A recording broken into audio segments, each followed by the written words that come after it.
So surgery went well, and but like I said, don't do what I did. I did it because I paid for it.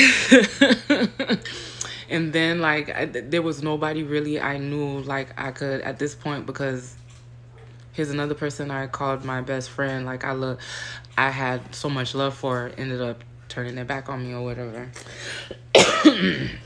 Excuse me. So I ended up telling like it was like weeks after I ended up having, like, when I was able to walk around and not really feel no pain or anything like that. Like I was like up and walking around like after 2 weeks.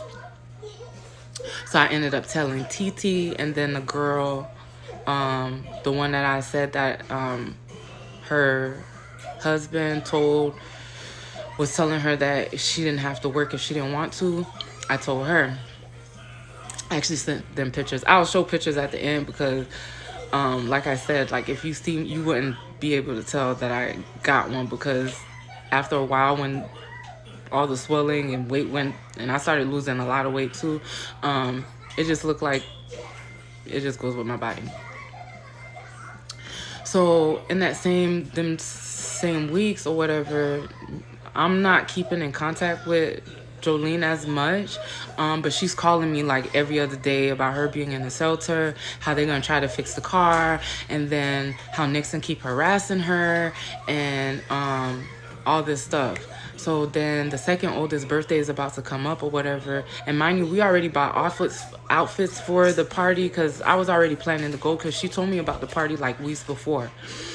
So now Jolene going on with the guilt trip about, she spent all the little bit of money that she had to go to this trip, to go to the birthday party, and now she can't go. So I'm like, you know what? Once again, trying to make my wrongs right with her. I was like, okay, I'll come. But mind you, I can't sit, so I have to have my son drive. So when we get there or whatever, first they said they was going to go to one place, and then they ended up going to another place. So I was already aggravated. Mind you, I just had surgery. I'm in pain, and I don't even want to be there, really. But I already said I was going, and then Jolene making me feel some type of way. So so when we get there, they asking me to call the oldest daughter and asking her, because they said they had ended up getting the outfit for the oldest, for Jolene's daughter.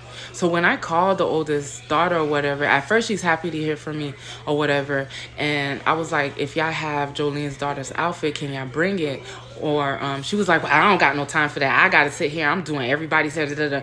So she snaps on me. I'm like, just for the simple fact I brought her daughter up, like, y'all getting the attitude. Like, this is how I know, like, y'all always had something against that girl. But once again, this was going to be my last time. Like, I right in my wrongs. I didn't even write. There was no wrong to be written. And actually, I did that because I felt like I was in the wrong.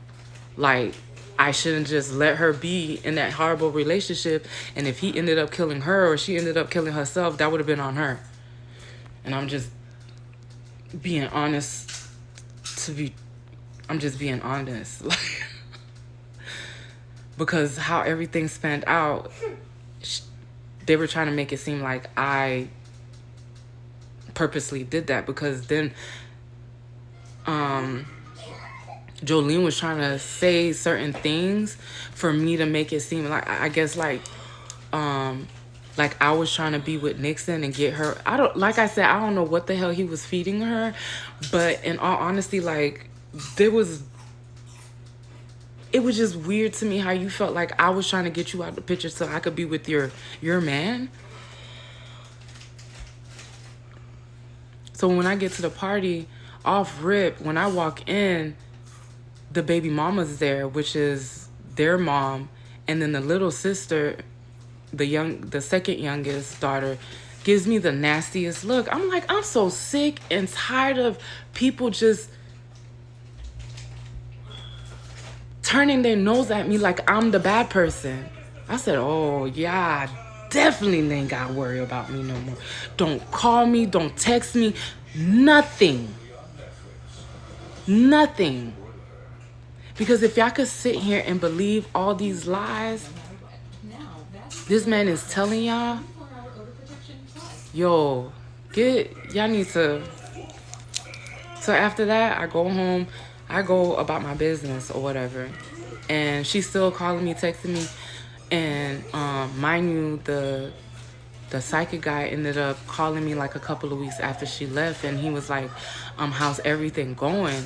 And I'm like, oh, it just turned left. Like, I sent her back to him. She wanted to go back. I sent her back to him, and I felt like she was making it seem like I was trying to get with Nixon and trying to put her, explaining to him all this. And then he was like, so he starts sending me screenshots of basically Nixon buying readings from him, because he ended up finding out like, oh, you're a psychic, can you give me a reading? And one of the text message thread, he was like saying that, oh, I had this obsession with Jolene, and he feels like I put voodoo on Jolene so I can have Jolene all to myself, and that if he can, does he know anybody, or can he put something on me or break whatever voodoo I put on Jolene. I'm reading this with my own fucking eyes.